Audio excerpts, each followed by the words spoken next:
Hey guys, it's Justine here from I Should Read That, and welcome to Top 5 Wednesday. So Top 5 Wednesday is a weekly post that is hosted by Sam from Thoughts on Tomes, and there is a Goodreads group which I will link below if you are interested in checking out topics or seeing some of the other videos and blog posts that people have done. So for the entire month of May, Top 5 Wednesday is going to be sort of free choice. It's going to be picking topics from previous months that you either didn't get to do or you want to do again. So because I'm new to Top 5 Wednesday, I certainly had a lot of options here. So I decided to go with 5 books that I have read because of BookTube. Because I'm fairly new to BookTube itself, I only really started in September of 2017.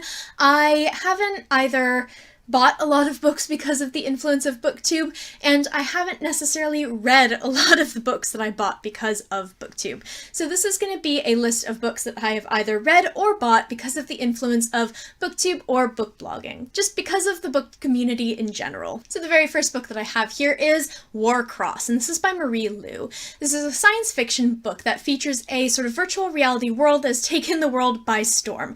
Everyone plays Warcross. It's this sort of virtual game, but it's really sort of integrated itself into everyday life. So this book follows a girl named Amika Chen, and she is trying to survive in New York City, which I very much sympathize with. She's a bounty hunter, so anyone who has sort of violated the rules of Warcross or is using it for illegal activity, the police can put out a bounty and bounty hunters will go and chase them down and they will get a payment for it. So she's reached very, very desperate times, and she decides she's going to try to make some money by stealing a very, very valuable item from Warcross during the opening ceremony of essentially the Warcross Olympics. And by doing this, she accidentally glitches herself into the game. This is not necessarily a book I would have bought on my own. I have never read anything by Marie Lu before, even though I've heard great things, and I actually met her ages back at the beginning of her career, but that's another story. I also really hate this cover. I really, really don't like this cover.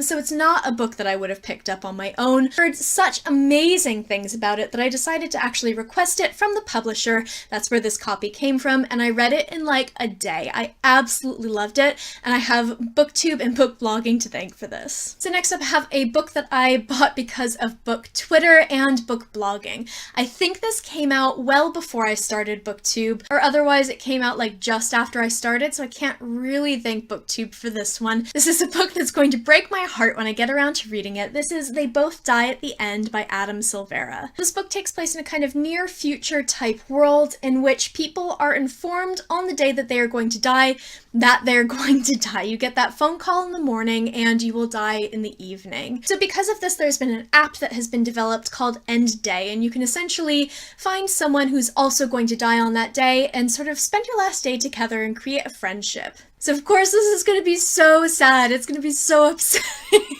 I'm gonna hate myself for reading this, and I'm gonna hate everyone who recommended it to me, but it sounds wonderful. It sounds like a very kind of haunting read, and I'm really looking forward to this. I've been putting it off because I know I'm just gonna like embarrass myself with crying. So next up is a book that I did actually buy because of BookTube. I bought it because of a specific channel. So this is A Shadow Bright and Burning, and this is by Jessica Cluez. So I bought this book because Haley in Bookland, who's a very popular booktuber, was reading this over the course of one of her reading vlogs, and there's something about this that I really, really loved.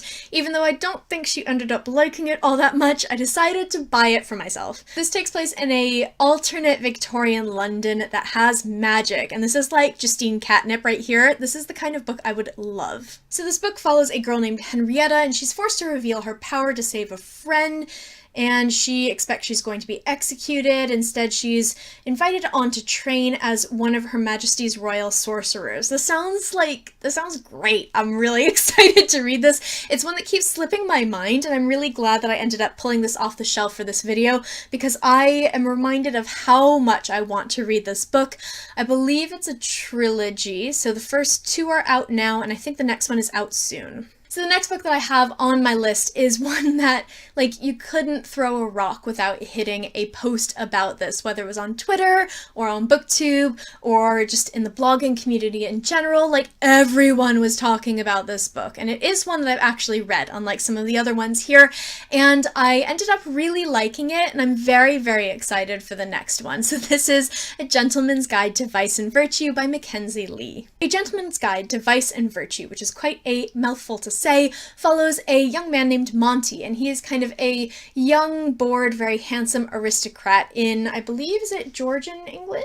It might be in pre-Victorian England, and he is about to embark on his grand tour, which is something that young men used to do. They kind of tour the continent before they had to actually take up some kind of responsibility. Monty goes off with his friend Percy, who he is very secretly in love with, and they go on this sort of what should be a very tame journey, but ends up being a wild adventure. I really enjoyed this book. I think it wasn't perfect, but it's a book that I really, really enjoyed. I read it really quickly, even though it's quite long. I think it's about 500 pages. I probably wouldn't have picked this book up without sort of all that chatter from the book community. So I'm very thankful that I ended up getting this, because the next book focuses on Monty's sister Felicity, who is like my favorite person in the world. I love her so much. So I'm very, very excited for the next one. So the very last book on my list of books that I read because of the book community is one that I feel most people have read at this point, particularly in the YA community.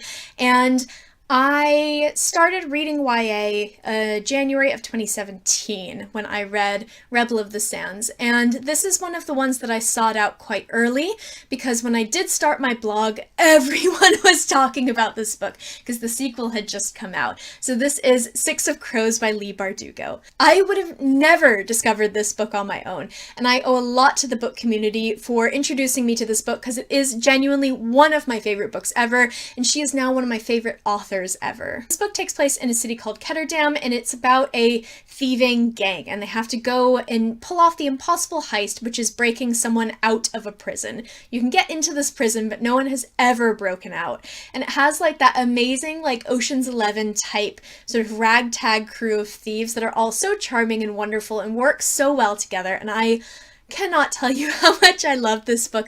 Like everyone else has, so many people love this book, and it's absolutely amazing. I so recommend it. And again, I would have never picked this up on my own. So that is it. Those are 5 books that I bought because of BookTube, Book Twitter, book blogging, the book community in general. So let me know in the comments below if you have read any of these books, if you recommend any of the ones that I haven't read yet, or if you have any books that you have bought because of BookTube yourself. So if you enjoyed this video, I not only do as many of the Top 5 Wednesday videos as I can, but I also post other bookish content to this channel fairly frequently, so hit subscribe and I will see you next time.